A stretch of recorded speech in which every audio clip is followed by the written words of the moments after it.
আম্মার হাতের রান্না সবসময় মজা। বিরিয়ানি খেয়েছিলাম আপার বাসায় যাইয়া, অনেক মজা হয়েছিল। আসসালামু আলাইকুম, কেমন আছেন সবাই? আল্লাহর রহমতে আমরা সবাই ভালো আছি। তো আজকে বৃহস্পতিবার ছিল, বিকালবেলা সবাই মিল্লা যাইতেছি বড় আপার বাসায় চকচন্দ্রপুর। আম্মা, খালাম্মা, আমার বাগনিয়ারা সবাই মিলে একসাথে যাইতেছি। আজকে রাত্রে থাকবো। সবাই মিলে একসাথে যাওয়াটা অনেক আনন্দের, সবাই একসাথে থাকাটাও অনেক আনন্দের। তো এদিকে আমরা অটোর জন্য চলে গেছি, অটো স্ট্যান্ড, অটো পাইয়া গেছি। এখন সবাই মিলে বসে গেছি আপার বাসায় যাওয়ার জন্য।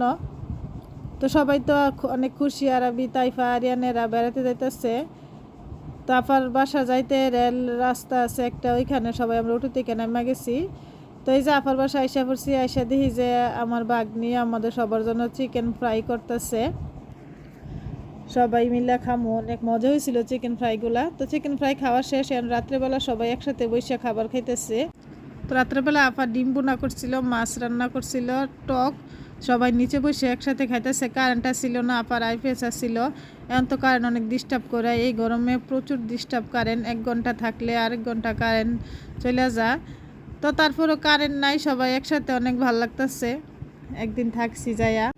তো সকালবেলা আম্মা এই যে গরম গরম পিঠা বানাইতেছে, তেলের পিঠা সবার জন্য বানাইছে। তেলের পিঠা সকালের নাস্তা ছিল। তো তেলের পিঠাও খাইছি। আম্মা তো যেখানে যেখানে এই রান্না বান্না সব করে, আম্মার হাতে রান্না সব কিছুই তো অনেক মজা। তো পিঠা বানাইছে। আমার এই আপার তো বাসাটা অনেক বড়, ভিতরে অনেক জায়গা, অনেক বড়। বাচ্চারা গেলে অনেক মজা করে খেলতে পারে, অনেক আনন্দ করে। তো সবাই মিলে একসাথে যাওয়াটাই অনেক ভাল লাগে। তো এখানে আপা তো এত পিঠা বানাইছে যে সবাই খাওয়ার পরও আরও অনেক পিঠা আছে, অনেকগুলাই বানাইছিল। তো এইটা হচ্ছে আমার খালাম্মা, এনে পিঠা খাওয়ার পরে পান খাইতেছে।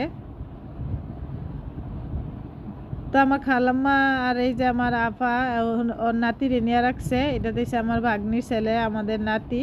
অনেক লক্ষ্মী একটা ছেলে, কোনো দুষ্টামি করে না। তো সকালবেলা আবার সবাই মিলে নাস্তা খাওয়ার পরে এই যে আনন্দ করতেছে আরবি, আরিয়ান। এই দিয়েছে আমরা আরেকটা নাতি, আমার ভাগ্নির মেয়ে।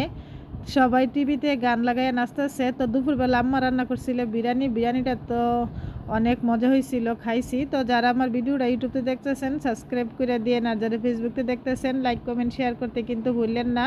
তো আজকে ভিডিওটা এখানেই শেষ করলাম। সবাই ভালো থাকেন, সবাই আমার আব্বা আম্মার জন্য দোয়া করেন। আল্লাহ হাফেজ।